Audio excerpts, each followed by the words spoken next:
Tunde Akanni joins us now and likes to be described as a development activist. Thank you for coming on this morning. Thanks. What particularly raises a lot of concern for you as we prepare for the elections?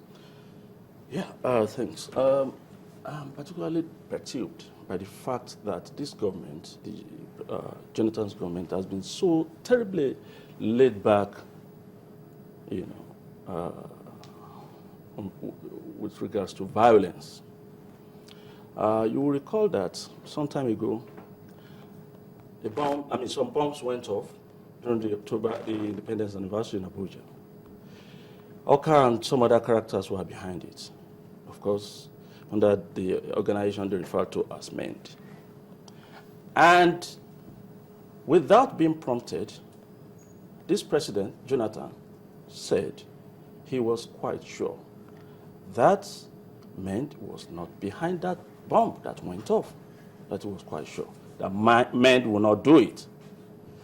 Now, a few weeks, recently, Oka came up with this information that the fact was actually that the Jonathan government wanted them to create the impression that the people of the North were against his government, and that it was because they took very strong exception to that government, that they were doing all of this violence, including the bomb that went off.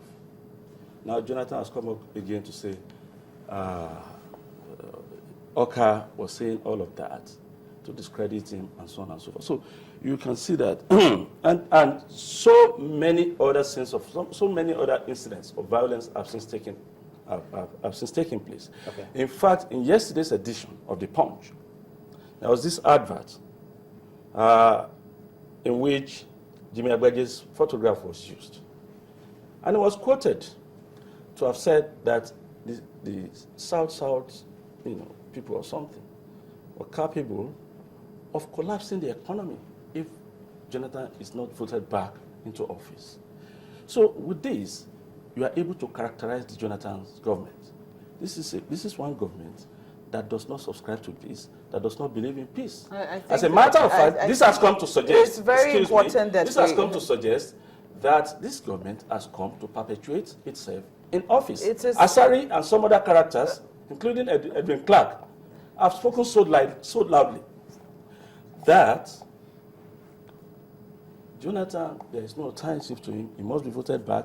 Actually, Asari Dokubo did promise that if Jonathan is not voted back to power, this country will be made ungovernable. And government has not reacted to that. And DSS has not reacted to that. And the same DSS. But you know that. All of this. Sorry, quick one, Chamberlain. Before you go on, I think let's try as much as possible to be objective and remind us, as I recall that he was one time summoned by the DSS on comments he made. I'm talking about Asari Dokubo. So at least we can excuse the DSS on that. And I think we should also add to it, just a moment, sir, we should also add to it that to say that the government is not committed to peace. Okay. I mean, I think that that's totally your own opinion, and people will say that, they don't know of any government that will not be committed to the peace and welfare of its own citizens. Make my stance I think that is, it's also subject to debate. Yes. Yes, of course. I mean, people will wonder, though. I think it's very important that we be careful what it is that we say, though, in terms of governments not being committed to peace. Sorry, what's the name again? Sulaiman. Sulaiman spoke about the fact that the DSS had invited Asari with regards to that pronouncement that he made. Which DSS are we talking about? The DSS that went to the data center of APC, rudely invaded the premises, carted away not only the equipment, the materials there, also arrested all the workers in there, poor workers, because there's no law in this country that insists that you must be a member of a party before you are recruited as a staff of the secretariat. Fine, okay? Now, this DSS went to the data center of APC, carted all that they could, and for months, they kept mute. about our incident because they feel they could indulge in impunity to any extent that they choose. They came out finally with their findings, right? Yes, but what findings? Part of the findings was that APC was trying to clone INEC list or some stuff. Let them publish the list that APC was trying to clone. Did you hear they said they've gone to court about some of these matters? DSS? Yeah. DSS? Okay, fine. Let them go to court. But they should have made public the details of their findings. Don't you think that they just kept on coming out in details? And let me tell you, the DSS that we have today, Marilyn Oga, the way she's not the DSS. Just a minute. Sorry, is the spokesperson for DSS? Because, I'm saying that because on this program, a moment here, sorry. Okay. On this program, we look at institutions and we look at issues. Okay. We stay away from personalities. Yeah, thanks. Now, part of what has taken away whatever is left of the credibility of DSS is also the incident that happened in Edo State, the murder of my cousin, Lighton Unity. DSS paraded a set of suspected assailants. The police on their own paraded another set. And then there are these suggestions in the media, not in the secret, that those suspects paraded by DSS had actually been paraded for another offense. People actually identified some of these characters. Now, what DSS are we talking about? APC... I'm sorry, you know, Yes. I'm still trying to make the link. I think the very first question that Chamberlain asked you is what your expectations are for the elections. And you talked about security, but I don't know how we eventually got down to this part of the conversation. The expectations for the elections, I think, is what we should address. Okay. Yeah, or is it only the DSS government is ill prepared for this election. Government? Yeah. What do you mean government? The President Jonathan's government, the sitting government. Is it the one to conduct the elections? INEC. Is INEC government? But INEC is a government institution. Government is responsible for security. It's independent. Excuse me. It's independent National Electoral Commission. Yes. Why do we say it's government? It's the responsibility of the government to provide security.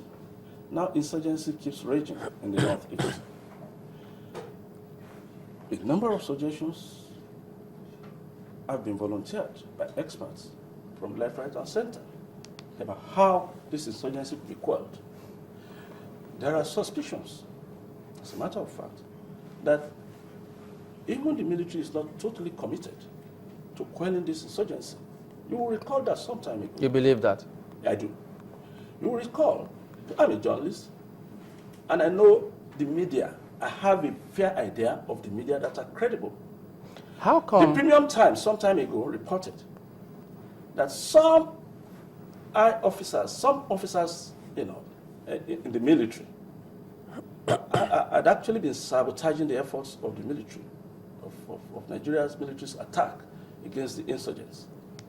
That allowances of the rank and files of the soldiers they had been sending to the front were not being paid regularly, and that some other vicious things. Okay. What?